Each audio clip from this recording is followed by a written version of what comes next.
Pinakamabait talaga ang mga Baguio Benguet jeepney riders dito sa buong Pilipinas. At ito yung isang example. Alam niyo kung bakit?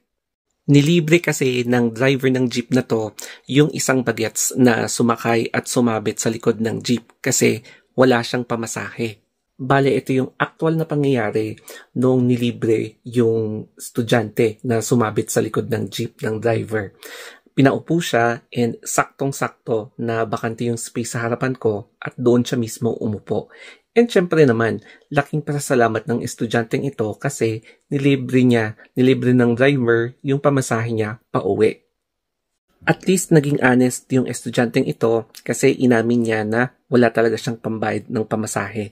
Kaya naisipan lang talaga niya na sumabit sa likuran ng jeep. Kaso nga lang kasi dito sa amin, bawal sumabit sa jeep kasi makuhuli yung jeep.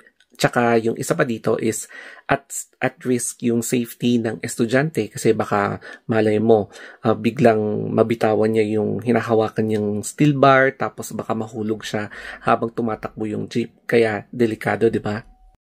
Ito rin yung actual na reaction namin habang nakasakay kami sa loob ng jeep habang pinapanood namin yung eksena between the driver and yung estudyante na nasa isip namin at least honest itong estudyanteng ito kesa yung iba na bumababa na hindi nagbabayad. Kaya pinapasok talaga yung bata sa loob kasi para hindi mapasubo yung jeepney driver. Kasi may mga instances kasi na biglang nahuhulog yung mga sumasabit sa loob ng jeep or sa likuran ng jeep I should say na hindi alam ng mga driver. Tapos kapag napahamak yung sumabit, syempre cargo pa rin ng jeepney driver yan kahit na wala silang kasalanan. Yun nga lang kasi ignorance of the law excuses no one, di ba?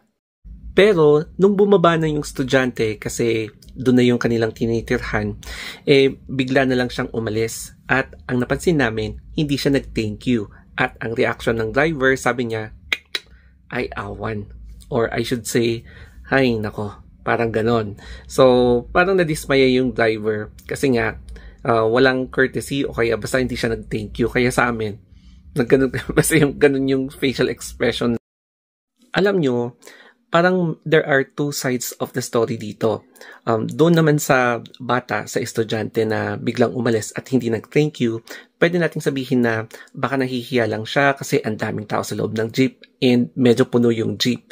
Tsaka, alam nyo, ako din minsan kapag natutulungan ako, iniisip ko kung nag-thank you ba ako or hindi. So, syempre, hindi ko rin naman kasalanan kung nakalimutan kong nag-thank you dahil ninervyos ako, mga ganon.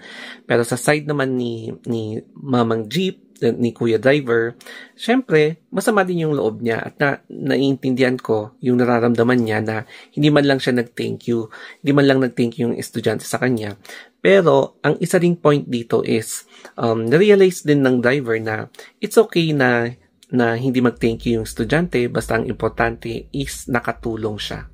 So, the duration of my trip from sa amin hanggang sa Camdas, Baguio City ay pumatak ng 30 minutes. So, during that 30 minutes alone, parang marami kang mapupulutan na lesson sa pangyayaring iyon. So, it's up to you kung pwede mong lawakan yung pag-iisip mo regarding sa situation ng estudyante na walang pambayad na nilibre ng driver. And then, regarding sa courtesy, kung mag-thank you or hindi, dapat wag tayong padalos-dalos na mag-conclude agad. It's because hindi natin alam kung bakit hindi agad nag-thank you yung estudyante. Kasi maraming factors to consider din. And baka meron siyang parang naramdaman na kinabahan siya na nahihiya lang siyang sabihin. Kaya nga, ito yung ebidensya na Baguio Benguet drivers ng jeep o kaya taxi ay among one of the best here in the Philippines dahil sa kanilang kagandahang loob. And ito nga pala yung sinakyan ko. So, if you are here in Baguio or Benguet, kung namamukhaan nyo itong jeep na to, or kung nanonood man yung driver dito, masasabi ko sa'yo is, God bless you. So, hindi ko nakuha yung plate number niya and wala akong balak kunin yung plate number niya. Basta ito yung jeep na nasakyan ko and syempre, iilan lang yung ganitong klaseng driver na may encounter mo. Pero kapag andito ka sa Baguio or Benguet, meron kang may encounter na ganito ang mga kalooban.